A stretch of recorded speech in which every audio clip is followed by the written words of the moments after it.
Hello friends, how are you. I hope आप सब अच्छे होंगे। स्वागत है आप सभी का हमारे YouTube channel student study super one में।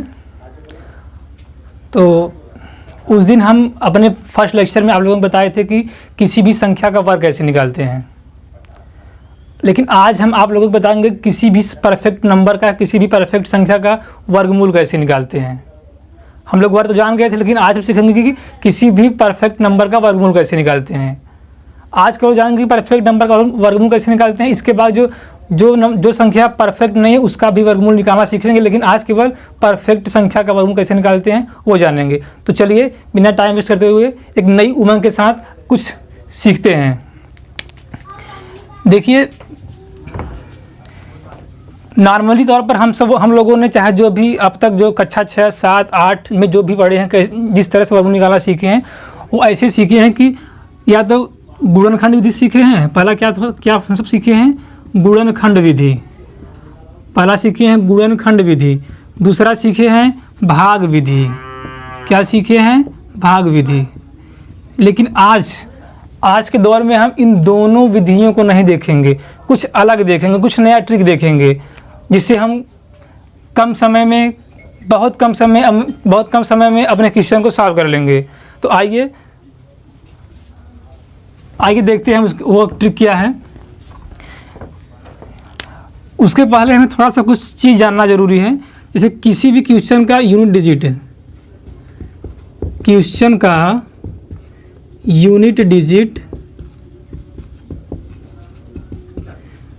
और आंसर का यूनिट डिजिट।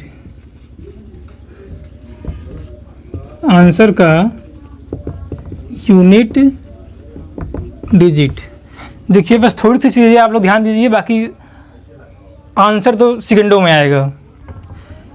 देखिए, अगर क्वेश्चन का यूनिट डिजिट 1 है तो आपका जो आंसर आएगा उसका इकाई अंक या तो 1 होगा या तो 9 होगा। अगर आपका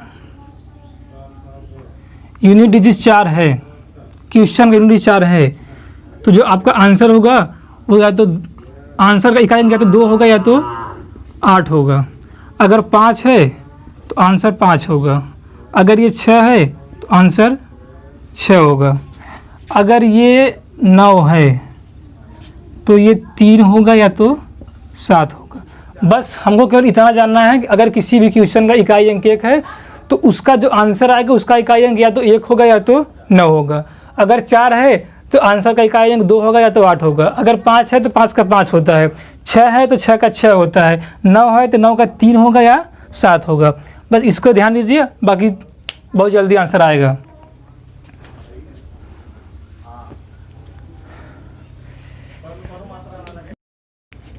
देखिए, चलते हैं सीधा अपने टॉपिक की तरफ। हमको कोई भी क्वेश्चन दे दिया है, जैसे मान लो हमको दे दिया है 225 का वर्गमूल निकालना है। देखो, ध्यान दो कि परफेक्ट संख्या क्या होता है। जो हम लिखे अभी 1 लिखे थे, 4, 5, 6 और कितना 9। जिस संख्या के इकाई अंक में 1, 4, 5, 6, 9 होगा वो परफेक्ट संख्या होगा। जिसके इकाई अंक में 2 आता है, 3 आता है, 7 आता है, 8 आता है, ये पूर्ण वर्ग संख्या नहीं होती है। और अधिकांशतः एग्जाम में आपसे केवल पूर्ण वर्ग संख्या का ही वर्गमूल पूछता है, न कि इस वाले का।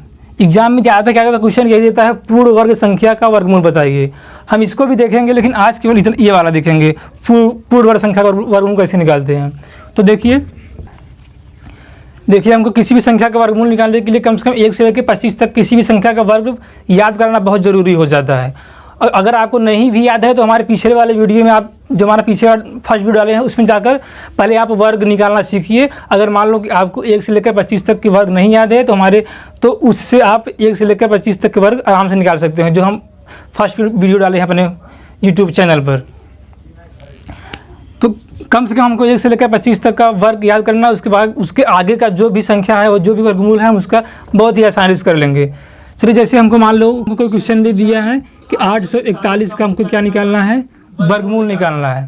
तो हम सबसे पहले क्या करेंगे, 2 का जोड़ा ऐसे बनाएंगे, 2 का जोड़ा बनाएंगे। और आप सब जानते हैं कि अगर किसी भी क्वेश्चन का इकाई अंक 1 है तो उसके आंसर का इकाई अंक या तो 1 होगा या तो 9 होगा। इसको अभी बात देखते हैं। अभी इसको देखिए, ये 08 है, तो हमको ध्यान देना है कि 08 किन दो संख्याओं के बीच में है। 08 किन दो संख्याओं के वर्ग के बीच में है। देखिए 2 का वर्ग क्या होता है, 4 होता है। 3 का वर्ग क्या होता है, 9 होता है। तो जो 8 है इन्हीं 2 और 3 के बीच में आता है, लेकिन हमको पहले वाला लिखना होता है। चलो मैंने 2 लिख लिया। अब बात आती है यहाँ पर हम 21 होगा या 29 होगा। अब बात यहाँ पर आती है 21 होगा या 29 होगा। तो ध्यान दो, ये जो 8 है जिस संख्या के वर्ग के ज़्यादा करीब होगा, ये जो 8 है जिस संख्या के वर्ग के ज़्यादा करीब होगा, हम हमेशा वही नंबर लिखेंगे। देखो यहाँ पर 4 है, ये 9 है, तो 8 किसके न ज़्यादा नज़दीक है, 9 के नज़दीक है, तो हम 9 लिखेंगे। मतलब मेरा जो आंसर आएगा वो क्या होगा, 29 होगा। क्या होगा आंसर, 29 होगा। ऐसे ही दूसरे एग्जाम्पल से भी देखते हैं।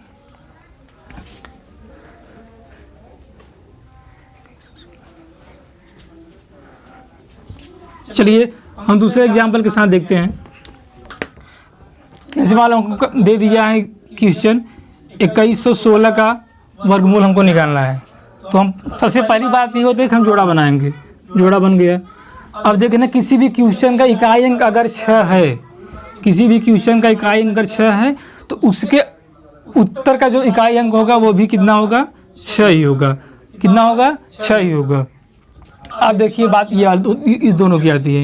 ये जो 2 अंक दिए हैं, देखिए 21 किन दो संख्याओं के वर्ग के बीच में आता है, तो किसके आता है, 4 चौक 16, 50, 4 का वर्ग 16, 5 का वर्ग 25। तो देखो 21 किस वर्ग के बीच में आ रहा है, 4 के वर्ग के बीच में, 4 और 5 के वर्ग के बीच में आ रहा है 21। तो हमको क्या करना है, हमेशा पहले वाले लिखते हैं। हमेशा किसको लिखेंगे, पहले वाले को। चलो मैंने 4 ले लिया, ये 4 हो गया। अब यहाँ पर क्या है, ये केवल एक ही अंक है 6, मतलब इसका हमारा आंसर क्या आया, 46 आया है। अगर आप सबको लिखना हो तो लिख लीजिए।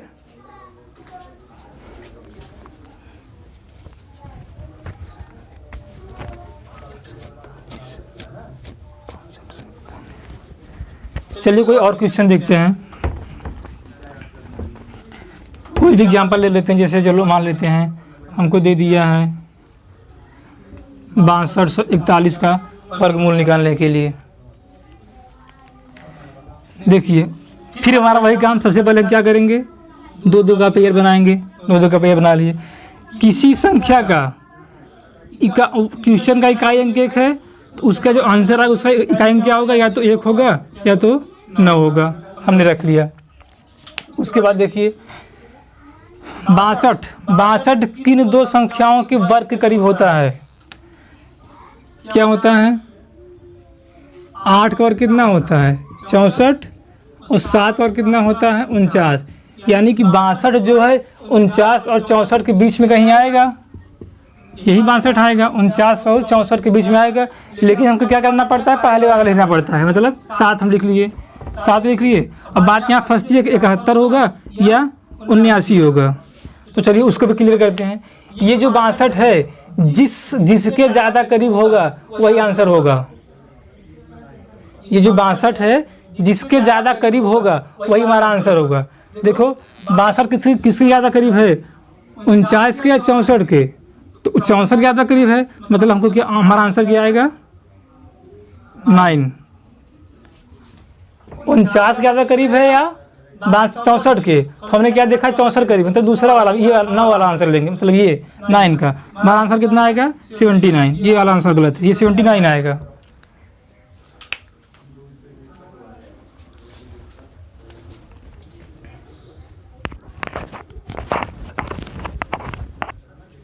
चलिए एक आध दो और एग्जाम्पल देखते हैं।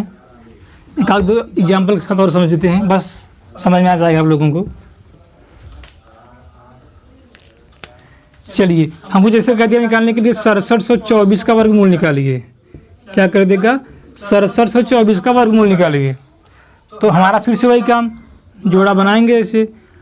अब देखो ये क्या है, इकाई अंक 4 है, क्वेश्चन का इकाई अंक 4 है, मतलब आंसर का इकाई अंक क्या होगा, या तो 2 होगा या तो 8 होगा। अब देखिए 67 किन दो वर्गों के बीच में आ रहा है, किन दो संख्याओं के वर्गों के बीच में आ रहा है, तो क्या होता है 7 का क्या होता है 49, सॉरी 8 का क्या होता है 64 और 9 क्या होता है 81। क्या 67 हमारा 64 और 81 के बीच में नहीं आ रहा है, यहीं पर कहीं आ रहा है 67 हमारा यहीं कहीं पर आ रहा है। हम क्या करते हैं, हम हमेशा पहले वाला लेते हैं, मतलब हमेशा हम क्या लेंगे पहले वाला, यहाँ पर 8 रखेंगे। उसके बाद देखिए बात यहाँ फंसती है कि 82 होगा हमारा आंसर कि 88 होगा। तो देखिए जो 67 आपका है किसके वर्ग ज़्यादा नज़दीक है, इस पहले वाले के ज़्यादा करीब है, दूसरे वाले ज़्यादा करीब है। अगर पहले वाले करीब है तो पहला वाला आंसर रखेंगे, दूसरे करीब है दूसरा वाला आंसर रखेंगे। तो देखिए 64 है 81 है, ये 67 है। 67 किसके करीब है 64 करीब है, मतलब पहले वाले करीब है। हमारा आंसर क्या होगा 82, ये हमारा सही आंसर होगा, ये गलत आंसर होगा। हमेशा क्या होगा आंसर 82 होगा।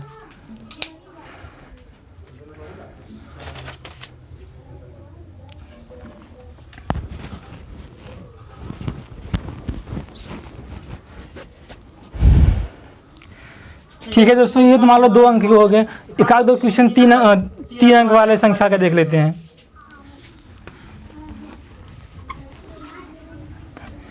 जैसे हमको दे दिया है 11,449 का वर्गमूल निकालने के लिए, 11,449 का वर्गमूल निकालने के लिए हमको दे दिया है। हम वही काम फिर से करेंगे, ये जोड़ा बनाएंगे इधर के जोड़ा बनाएंगे इधर के जोड़ा बनाएंगे इधर। क्या है, अगर किसी संख्या का इकाई अंक 9 है, किसी संख्या के क्वेश्चन का इकाई अंक 9 है, तो जो उसका उत्तर आएगा उसका इकाई अंक क्या होगा, या तो 3 होगा या तो 7 होगा। ये हम सब देख चुके हैं। अब ये देखिए 144 जो है, सॉरी 114 जो है किसके वर्ग के नज़दीक है, किस दो संख्याओं के वर्ग के करीब है। देखिए 10 का वर्ग क्या होता है 100 होता है, 11 का वर्ग क्या होता है 121 होता है। क्या 114 10 और 11 के वर्ग के बीच में कहीं नहीं है, यहीं पर कहीं है दोनों के बीच में। लेकिन हमारा सबसे पहला क्या अंक है, हम हमेशा पहले वाले को लिखते हैं, पहले वाले को 10 लिख दिए। अब बात यहाँ फंसती है कि 103 इसका आंसर होगा या 107 आंसर होगा। तो देखिए 114 जो है जिसके वर्ग के ज़्यादा करीब होगा वही हमारा आंसर होगा। देखिए ये 114 जो हमारा है जिसके ज़्यादा करीब होगा वही हमारा आंसर होगा। पहले वाले करीब हो तो पहला वाला आंसर यानी ये 103 होगा, दूसरे वाले करीब होगा तो 107 होगा। तो देखिए ये 100 है, ये 114 है, और ये 114 ये 121 है। दोनों का अंतर देखें, इसमें 14 का अंतर आ रहा है, इसमें 7 का अंतर आ रहा है। तो कौन ज़्यादा करीब है, दूसरा वाला, यानी हमारा आंसर कौन सा है 107। ये हमारा करेक्ट आंसर है। तो बस दोस्तों इसी ट्रिक की सहायता से हम लोग किसी भी परफेक्ट संख्या का वर्गमूल निकाल सकते हैं। मैं अपनी अगली वीडियो में आप लोगों को जो संख्या पूर्ण वर्ग संख्या नहीं है उसका वर्गमूल कैसे निकालते हैं उसको अगली वीडियो में दिखाएंगे। तब तक के लिए आप सभी को बाय, नमस्कार।